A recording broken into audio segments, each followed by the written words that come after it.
But it's a little bit of a lag. Y'all bear with me. You could still kind of hear exactly what he's saying, and I'm going to give my response as he goes. This is one of those stories that I know everybody will be talking about. And I'm interested to know what everybody thinks about this topic. Jojo Trader has officially entered the transfer portal with 2 years of eligibility left. The first person I saw reported was Gio, who says Trader caught 19 passes, 269 yards, and 2 touchdowns in 18 games as a Miami Hurricane.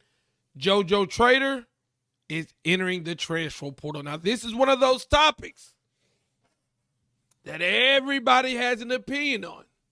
Some people, they think Jojo Trader was done wrong. Some people, they think Jojo isn't that good. So you're going to have people on both sides. I definitely want to know, what do you guys think about this subject in the transfer portal? So my first question is for the people who feel like Jojo was done wrong. If you guys are watching, I need you guys to comment in the comment section and explain to me, how was Jojo done wrong in any way, shape, or fashion. If you guys are watching, I need you to comment in the comment section and let me know if you think Jojo was done wrong. And if so, please put in the comments, how was he done wrong? First year, didn't play that much, but in the bowl game against Iowa State, we watched Cam Ward drop back and hit Jojo Trader. Jojo Trader make the catch, stiff arm a guy, all the way down the field, get into the end zone. The guy even hit it with a late push, but Jojo, it didn't bother Jojo. And that's when I think 90% of the Miami Hurricane fans said, that's our new breakout star. Correct. I am a part of that 90% that thought that Jojo was going to be the guy. I'm a part of that 90%. I was at the Pop-Tart Bowl. I seen exactly what he was talking about in person. And yeah, I thought that, Jojo was going to be that guy based off of what I seen in the Pop-Tart Bowl. I'm a part of the 90% for sure. I know that's what I was thinking. And we get into this season, and at first you start to hear about JoJo. But then I stopped hearing about JoJo. Now, I am not at the practices. But sometimes you know how news is delivered. I've been doing this content game a while. I stopped hearing about JoJo and I started hearing about Malachi Tony. And I started hearing about Malachi Tony so much, I was thinking they blowing smoke up my butt. This kid can't be that good. Well, the season comes around and Malachi Tony really is as good as everybody was reporting. Y'all did a good job. Now, that's my second question for the comment section. Why do you think that you started to hear more about Malachi Tony than you heard about Jojo Trader? And do you still feel like Jojo Trader was done wrong in any way, shape, or form? Let's continue. Now, JoJo dealt with injuries, but he played. I remember the Notre Dame game. I specifically remember the Notre Dame game. He had a hell of a block, but he didn't get a lot of snaps. We saw Malachi Tony. We saw C.J. Daniels, and we even saw Keelan Marion. And I think that shocked a lot of people because most people assumed that it was going to be JoJo, Malachi, and C.J. Daniels. But it ended up being Keelan Marion. And, throughout the season, it was just a question of what's going on with JoJo. I mean, people just kept asking. We would see JoJo in the game. He would play a little bit. They throw him a pass here or there, but he did deal with injury, so you got to think about that too. Well, the SMU game comes. Beck throws it to Jojo. And we thinking, oh man, I don't want to say we because I want to tell you what I was thinking. It's about to go down, man. I'm thinking, hey, Jojo, hey, you've awakened a beast. And then, he caught a couple passes, but then they throw one to him. The ball bounces off his chest. Picked off. Damn. And we would see JoJo flashes throughout. He would get in some reps, but he never really got fed like he did that SMU game ever again. And when he did, he had a couple drops. Bounced off his chest, picked off, changed the whole momentum of the game. Next thing you know, SMU drives down the field and scores, and we in a tight pickle. Just like that. One of the games that we lost, actually. He had a couple drops. And I do want to say that Ole Miss game, he straight up, he pancaked the guy. He pancaked the dude. But he did have a couple drops, and we just never got the JoJo Trader that we thought we were getting. Now, somebody could say JoJo didn't have a chance.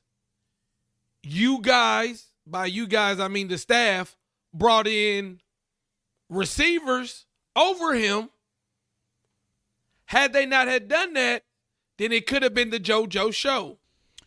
Okay. Since Grant brought up the Ole Miss game, maybe I wasn't paying attention to the pancake block.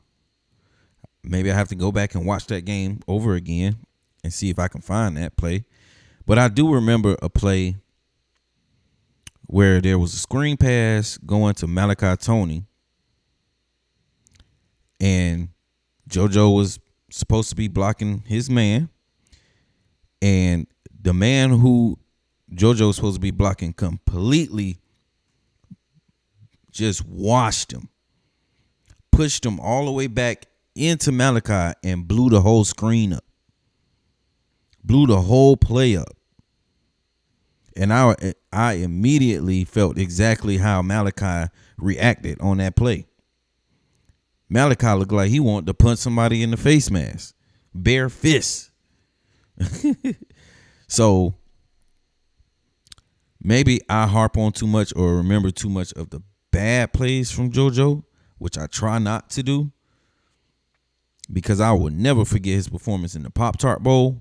But I just have a lot of plays that I've seen from JoJo that, how can I say this? I basically wasn't too impressed with JoJo. Not this season.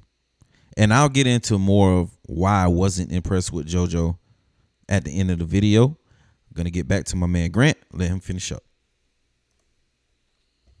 And I'll just say, look, I'm not at practice.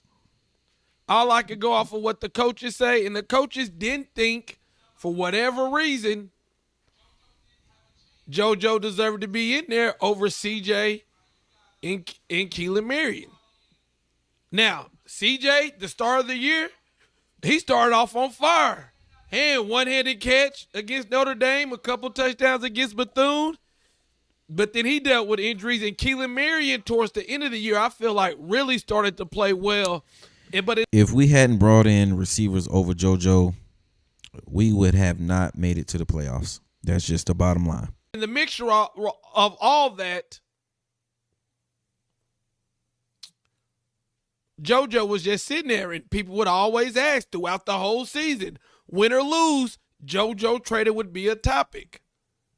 And we get to the day, and he's entering the transfer portal.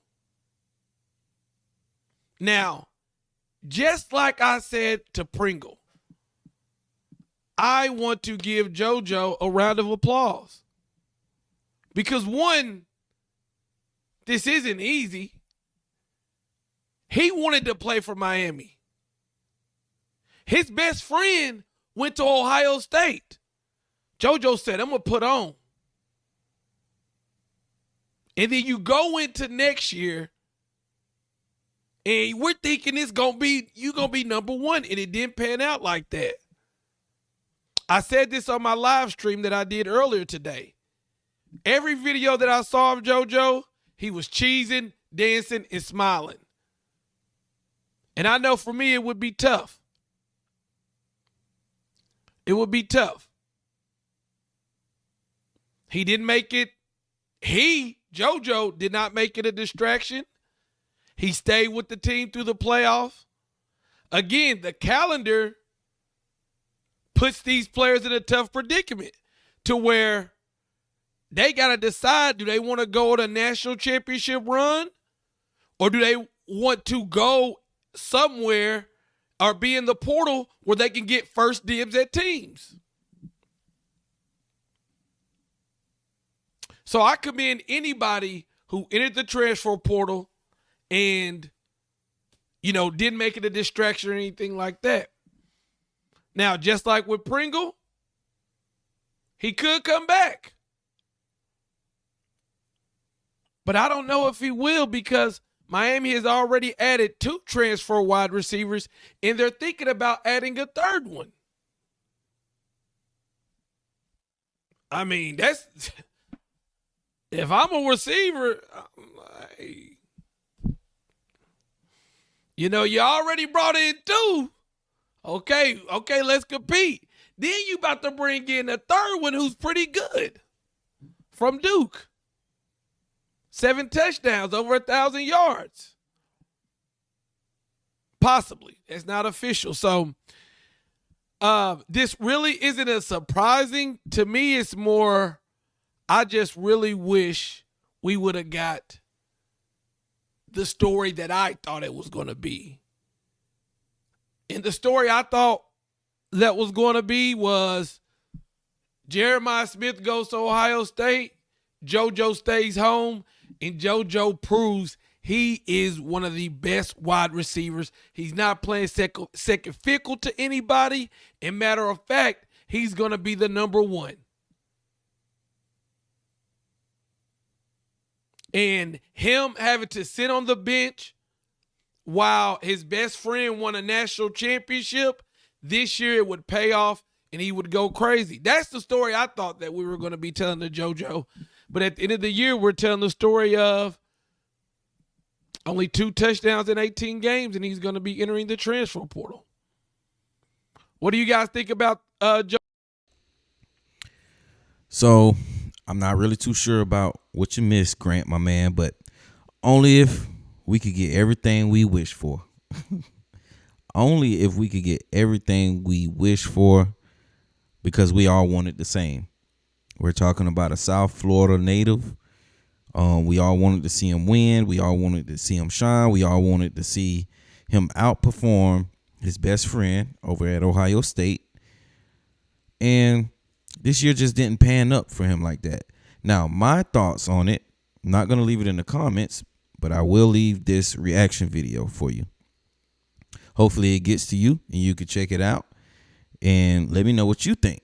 I feel like JoJo was the wrong size screw for this offense. It seemed like we were trying to force him to fit into this offense a lot during the season. And in some cases, it did work out. Some cases it didn't.